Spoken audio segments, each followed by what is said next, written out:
కాబట్టే ప్రతిపక్ష పార్టీలకు స్వేచ్ఛనిస్తే ఈరోజు ఆ స్వేచ్ఛను దుర్వినియోగం చేస్తూ ఈరోజు కేవలం అధికారం రాదనే అక్కసుతో మళ్ళీ టీఆర్ఎస్ పార్టీతో గెలవలేమనేటువంటి నిరాశతో ఈరోజు పిచ్చి పిచ్చి పేరాపలు చేస్తా ఉన్నారు. నిన్ననే ఒక పిచ్చోడు ఒక చీటర్ 420 అడ్డంగా నోట్ల కోట్లు దొరికిపోయి చిప్పకూడుతున్న దుర్మార్గుడు వాడు నా గురించి మాట్లాడతాడట.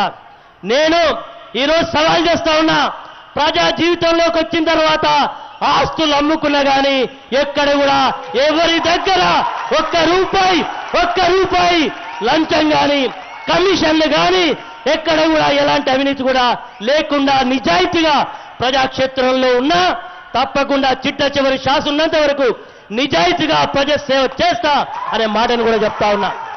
ఇది నా నిబద్ధత. నీలాగా పార్టీలు మారినామని చెప్తా ఉన్నావు. అరే బాబు, నువ్వు ఎక్కడి నుంచి వచ్చినవరా బాబు? నువ్వు నీ రాజకీయ జీవితం ఎక్కడా?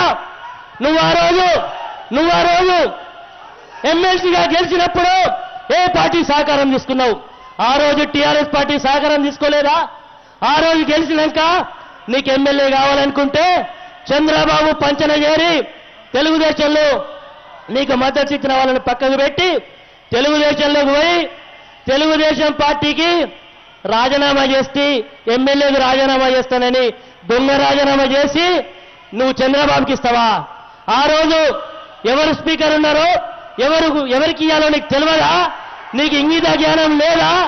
నీకు రాజ్యాంగం అంటే తెలియదా? దద్దమ్మవా? నీకు బుద్ధి లేదా, జ్ఞానం లేదా అని అడుగుతా ఉన్నా. నీకొక నీతి, నాకొక నీత.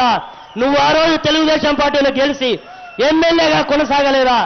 ఈరోజు రాజ్యాంగబద్ధంగా భారత రాజ్యాంగబద్ధంగా ఎన్నికల నిబంధనల ప్రకారం 18 మందిలో 2/3 12 మందిని కాంగ్రెస్ పార్టీకి విలీనం చేసి కేసీఆర్ గారి నాయకత్వంలో టీఆర్ఎస్ పార్టీలో చేరినాం. ధైర్యంగా దర్జాగా చేరినాం తప్ప నీకులాగా దొంగలాగా చేరినటువంటి మాట వాస్తవం కాదు. నువ్వు చెప్తా ఉన్నావు నీ బతికే ఒక అవినీతి పుట్ట, నీ బతికే బ్లాక్ మెయిలర్.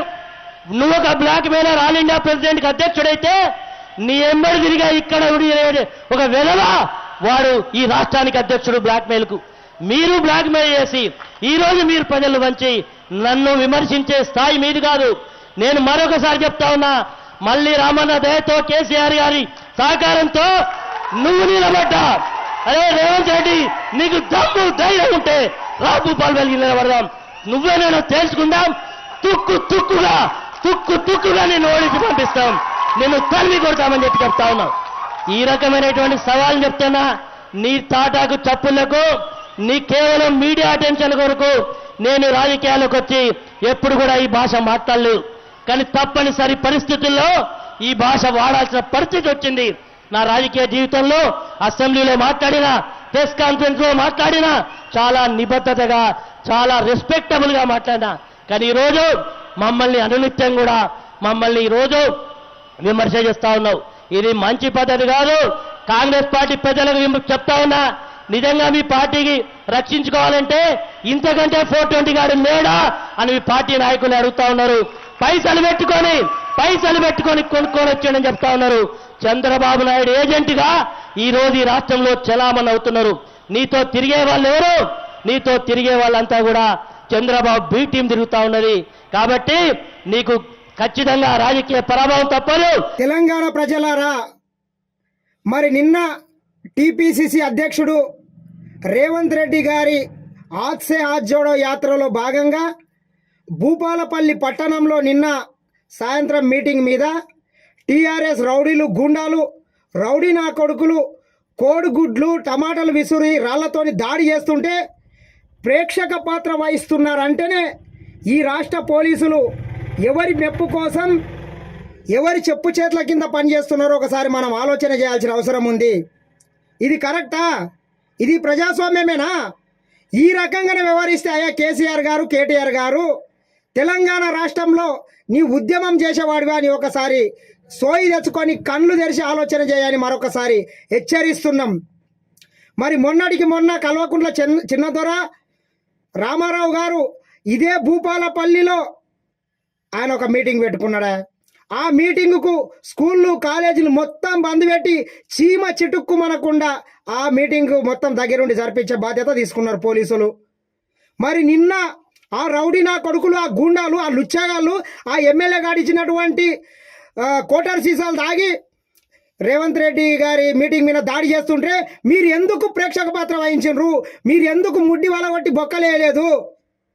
ఆ లుచ్చానా కొడుకులు అంతమంది ఆ సినిమా థియేటర్లో కూర్చుంటే మీరు ఎందుకు సోయి లేకుండా ప్రవర్తించారో ఒకసారి మీరు ఆలోచన చేయాల్సిన అవసరం ఉంది. పోలీసు వాళ్ళు కూడా ఎందుకు అంతమంది రౌడీ మూకలు అక్కడ సినిమా థియేటర్లో కూర్చుంటే మీరు ఎందుకు వాళ్ళు అక్కడ మీటింగ్ రాత్రికి జరుగుతుందని తెలిసి మీరు ఎందుకు అక్కడి నుంచి వాళ్ళని చెదరగొట్టలేదో మీరు సూటిగా సమాధానం చెప్పాలి.